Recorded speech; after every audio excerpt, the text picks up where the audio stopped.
Hello, everyone. Welcome to C-Suite Talks. We speak with industry leaders, introducing you to some of the most interesting people and businesses today. We focus on women, money, and power, as well as diversity in all areas. Welcome to C-Suite Talks. I'm Beth Hilbing, co-CEO of C-Suite with... And I'm Dianne Gubin, co-CEO of C-Suite with Beth. And today we are just so happy and honored to speak with Terrisa Duenas. So Terrisa is a C-Suite member. She's also a dear friend of ours. Terrisa is the CEO of ESTE Leverage. That's ESTE Leverage, the result of many years of successfully navigating in male-dominated legacy industries and endeavors as an entrepreneur, a scientist, a technologist, and an engineer, and seeing how to translate that success into a psychometric instrument for joyful career success, regardless of gender at any age. Terrisa is also an empathetic leader, a people person, and a serial CEO. Welcome to C-Suite Talks. Thank you. Thank you, Hi, Diane. Thank you, Terrisa. Beth. Welcome so much. Oh, So thank let's you. dive in there. So, Terrisa, you have a startup value proposition. What is it? Yeah. Wow, I love what Diane described because it's so true. What we have found is a way to measure a basic creative way of thinking, which enables you to, we tap into that, at any age, once we tap into that, we're able to link that with joyful career opportunities and get around, because it's like a basic thing we link into, get around stereotype identity threats and gender bias. So this is why it's neutral to age and to gender, and it's just a fantastic way to transform your mindset into the next opportunity. Right. So you help people joyfully figure out what the hell they should be doing, right? Yeah, and it's already in there, and we identify it, we show it back to you, and we nurture it and help you with that. Right. And Beth and I both did the test. What did you find out, Right. Beth? Correct. Yeah, no, it really reinforced some of the things that I thought about leadership and my style and characteristics, and then also showed me some areas of improvement because we all can improve for sure. But it was a very easy process. I love that Terrisa followed on with feedback with her team, and we spoke and so forth. So I highly, after this session today, contacting Terrisa and walking through that. So why Yeah. now? Why launch ESTE Leverage when you did? Yeah. Thank you. It was, as Diane mentioned, it was some years in the making and doing research to make sure we understood what we were doing. But in brief, it was like this lineup of, a differentiation, some secret sauce that I had discovered, a team, and then a perfect lineup with a customer. So those three things.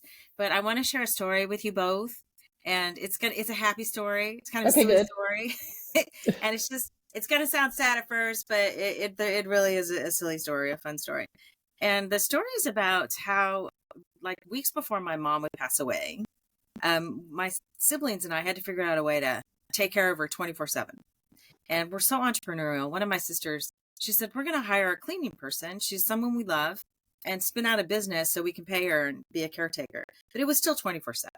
And so it was my turn, and I'm in the next room, and my mom's in the other room, and I hear her saying, I'll be there. And I'm thinking, no, I think she means I'll be there. So I, hustle over to the room, and I was like, Mom, I'm here. And she says, no, I was talking to your dad. And Aw. I realized in an instant, she's dressed up, and she's wearing Chanel, which is a perfume, which is a perfume. Not the outfit. Yes.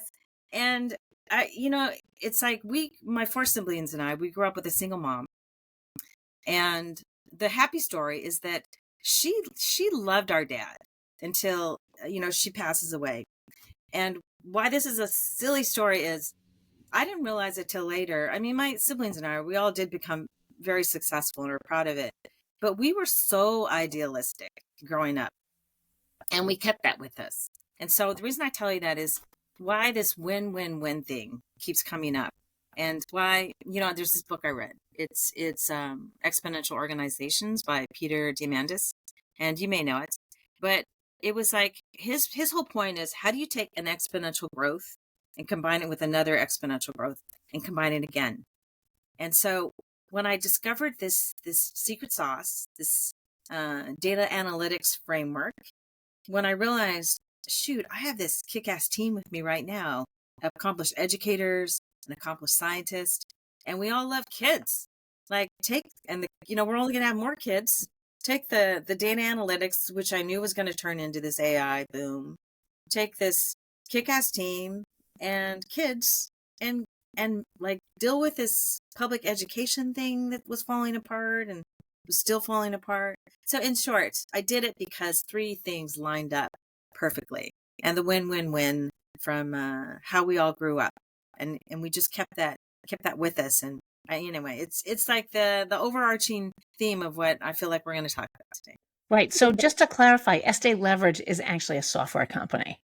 Yes. Yes. Exactly. Yes. And so far, your target market has been the schools, and really helping middle schoolers and high schoolers figure out before they invest all their time and money into what their natural career direction could be. Yeah, exactly. I love that you put it that way. And it's true. We want to help any supports around kids, educators, parents, coaches, that whole pathway to a child, starting out from when they're preteen and in their adolescence to launching that career and, getting the opportunity coming to them. I love it. So your target audience has also been moms and daughters more so than guys and boys. Mm-hmm. Is that right? Yes. Are you leaving the boys behind? I have a Thank son. you. I know, and I very much appreciate that question. And when I first heard it, I was having dinner with friends, and they were, of course, supporting me. But then one person said, "Hey, are you leaving boys behind? Because there's studies." And I was like, "What?" So I did my research, and instead of getting defensive and trying to get around it, I dug in and realized we're not leaving boys behind. We're taking them right with us, because once we release kids of this gender pressure, this gender burden, for girls, you're social, you should be, in a social career, and boys, you're not social, you should not be in a social career. That's not true at all. Boys should be social, Right. girls should be social. What we did is we benefited both genders. It's true. We started out with moms and daughters and focused on what can we do to release them from these gender biases. And at the same time, we were doing that for boys too. So no, we're elevating them both by making Well, that's social. good to hear. Yeah. We like that a lot. So why do you think women are not thriving in the male dominated position? It seems like it ebbs and flows. Like we make a lot of strides and then we go back. So like with COVID, a lot of women had to drop out of the workforce. You saw that the legislation in California to require women on boards got overturned. We're not seeing which huge affects us strides nationally. because other states watch what California does. So why do you think that is? Why do you think they have difficulty to the pathway to the C-suite? Yeah, we need more women in these positions of power at every level of society. We need more women there to take over the narrative, to change the culture from what it is today, from a win-lose to a win-win. Right. No, for sure. And a lot of this is institutional stereotypes, right, that are around identity threat and gender bias. So what are you seeing? Can you talk about that a little bit? Because you've been studying it. Yeah, I studied it and I've experienced it. The reason, ironically, I chose to study engineering is I thought I could be an engineer and everyone will value me not for my looks and personality. Yes, of course. The irony. Then I've been a technologist, a software developer, and I've been a scientist, and I've been an entrepreneur in the whole investment scene, and then I've been a pilot. And there's three things that I've experienced that I'm going to call institutional stereotype identity threat. It's attack, it's exclusion, and then there's manipulation. I mean, these are dark words, but what I realize now is that when I'm experiencing that, the individuals that are delivering it, they are experiencing a loss of power, thus the attack, a loss of territory, thus the exclusion. I'm not going to invite you to that meeting, even though you're oh my God, you're laughing. You know what I mean? It's true, though. Yeah. And then the third thing, the manipulation, feeling like, wait a minute, was that? There was simplicity there.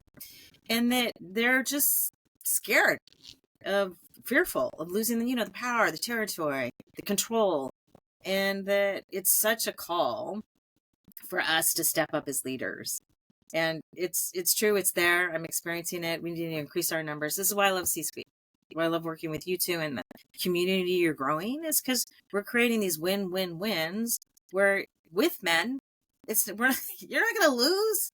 Right. The thing different is we're both going to win. Right. But here's the thing. You march through time and you make a note of things, right? And then you go and maybe you make the note of it because it happens again. But recently, and I've seen it within C-suite too, I was at a networking event and it was almost all men. And I was talking to, just started talking to one of the women who was there. And all of a sudden, a guy comes into this conversation that I'm having with this woman, and the guy like totally steals the focus. And it's all about him and his project and what he's doing versus me and this woman having an opportunity to speak. And I've seen that within C-suite too, where, and maybe that's just an institutional thing. Maybe it's just the way our society is. But how come when a guy comes into the conversation, it's all about the guy? Right? Do you see that too, Beth, within your work? Well, so yeah, I have a story to share. So there's an organization that I know of, and it's a male-female organization, and they have executive dinners, and they're sponsored and so forth. And they started discussing, well, in order to draw in more women, maybe we should have the women separate from the men's dinners, and the women can have their own dinners, and not with the men. I'm like, well, why do you join a mixed culture with senior leaders to then be excluded? Right. The logic just was not there. Right. So, exactly. Why split your time, your very precious time and energy into that? Right. Exactly. Yeah. It's going to take time for the C-suite culture, the win-win, to take over and to, create these experiences that are about both genders winning and not one winning over the other. And, I think we can do it. It's just a lot of leadership on our side. A lot of relying on our allies to step up and lead too, and speaking up and drawing attention to it for sure. Right. But let's go back to you. Right. Let's go back to what you're doing. Let's go back to how your assessment. How does it impact people? You take this assessment and you say that it actually helps you increase your financial prosperity. So how does an assessment do that, or how does ESTE Leverage? Thank you. Yeah. So you take this assessment, 15, 20 minutes, and it's the same one for any age. So the questions might surprise you, but answer them, from your heart. And then you get something called an exploration avatar, career or opportunity. It's your avatar. It's these two words that describe you. And then you can use it to explore opportunities. But how it connects you to financial prosperity is it affirms what you're already doing that's bringing you that prosperity. And believe it or not, it's the strangest thing why we sometimes overlook our strengths that are natural. It's like this need to earn our strengths and suffer and struggle through them and like completely overlook the natural strengths we have as strategists, as we have for other people winning and us winning too. And so it affirms what you're doing right. And because we're using AI, we can connect that very easily and show you that thing that you did, that's a transferable skill to run a company, to solve a super complex problem. And by doing that, by identifying it, giving it some words and giving people, these reports, you can double down on your self-efficacy. So that's what it's about. It's about doubling down on self-efficacy. Terrisa, I personally think a lot of that comes from when you're in school. It's the only time in your life you're supposed to be good at everything. Right. And then it's not until you get out of school that you even go, whoa, what is it that I really like and where do I want to lean? And that's what you help with this assessment, is figuring that earlier. One of the things I liked about my Catholic school upbringing was that everybody got to play sports, no matter if you were good or bad, everybody got to play. So that was what sports did you like, Beth? I played a lot of sports, tennis, volleyball, all kinds of stuff. So tell us more about how go ahead, Terrisa. Just sorry, I know you can ask me a question. Sorry, sports is huge. Get every kid in a sport for sure. Sorry. Yeah, because it's team building. You learn how to navigate society. Yeah, and you win and you lose, and you learn how to handle that. I love when I see the little kids play, and they just sit down and start crying when they don't. Just love it. But everybody gets trophies now. Yeah, I know. Everybody gets trophies, or they have to stop the game because someone has to go to the bathroom. I love that. Well, gender, life Yeah. calls. So with the ESTE assessment, it's inherently beneficial to both men and women. What is meant by pro-social? Ooh. Pro-social is the like act of and wish to benefit others too. Oh, It's okay. pro-social. Yeah, and it came up when we were doing this research and trying to understand the whole way we're assessing individuals for careers from, middle school to college to when you're out there. And we picked up on a paradigm where we're assigning pro-social behavior to girls, calling it a career personality and not to boys. And it makes sense because girls, as we say, we're win-win, and boys are kind of raised to thinking win-lose. Oh, Hmm. Cool if I could just break it down like that. So anyway, pro-social is about benefiting others. That's what it is. good. Interesting. And And by you that, talk about external messaging, right? So you know what, for me and for my daughter. So what is external messaging? Is that all the social media out there and all the, the teen suicide and all that stuff coming up? yeah. Well, I mean, not all social media is bad, we know, but a lot Hmm. of it is.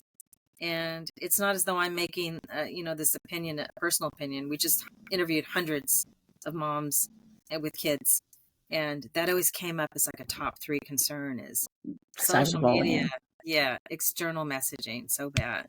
And you had, we had talked about the discussion today and what 3 steps someone could take, a parent could take to prevent this external messaging. Sorry, I know you may have, you're probably going to ask me that question. And then like, if it's too late, and it's not too late.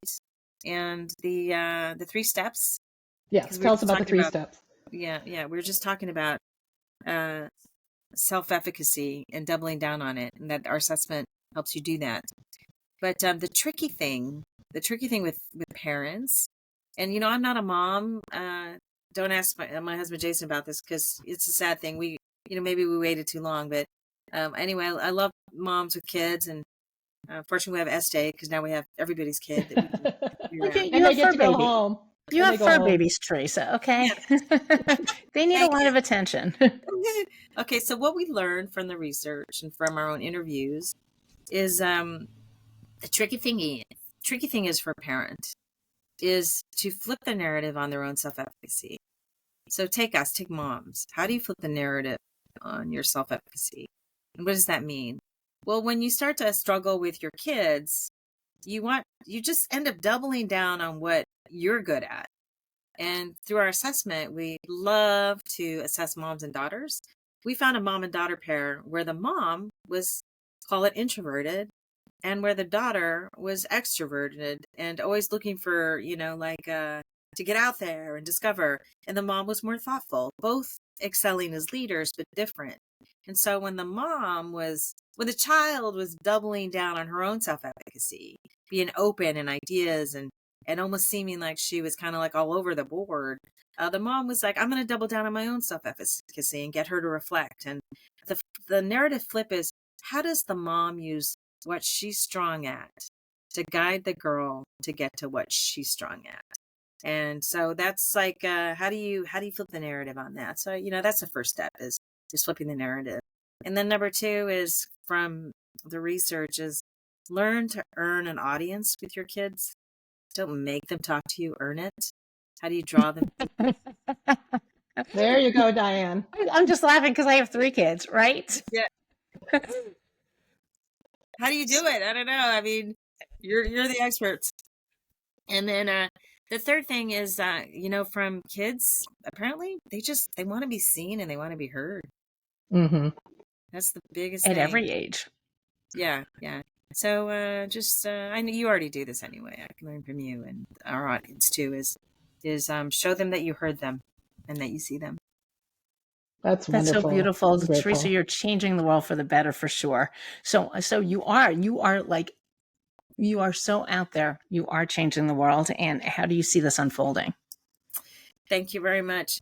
And so even though the assessment and the feedback we give is impactful for any age, any gender, what the studies show is if we could start that process. If we could intervene at the preteen age, at the adolescent age, at that time, the most difficult time in our lives. I don't know why we forget how hard it is for for that age group. If we can intervene there then and start teaching that self-efficacy, we know what your mindset is. We're going to nurture it. We're going to protect it from stereotype, identity threat, and confirmation bias. Imagine what those kids will be, those preteens, say 9 years old to 12 years old, add 10 years, the world we can create in 10 years. What we do today, it's a long game, but what we could do today to create win-win leaders in both boys and girls, and 10 years later, the world will have. Yes, definitely. And we need that. We definitely need that. Yeah. So, Terrisa, where can we buy the assessment, or where can folks buy the assessment? How can they find you? Thank you. Yes. So as Dianne mentioned at the very beginning, ESTE Leverage, ESTE Leverage.com is where you can go to buy the assessment. And, okay. Yes. And? But for our listeners, we just created a little code. It's a C-Suite, no dash, CSWEET. Caps or no caps? It doesn't matter for the discount code. C-Suite 2024. And for the rest of the year, all your listeners can get 20% off. It's the least we can do. Great. And so what we'll do is we'll take that from you, Terrisa, with a little blurb about the assessment, and we'll put it out on our website too, so that folks can find that. So thank you, Terrisa Duenas, executive, longtime advocate for women, and now C-suite author member. and C-suite member, and on our advisory board for C-suite. So we love that. Can't do enough without you. And she does help Dianne and I with our vision and mission and planning, strategic planning. So thank you for that.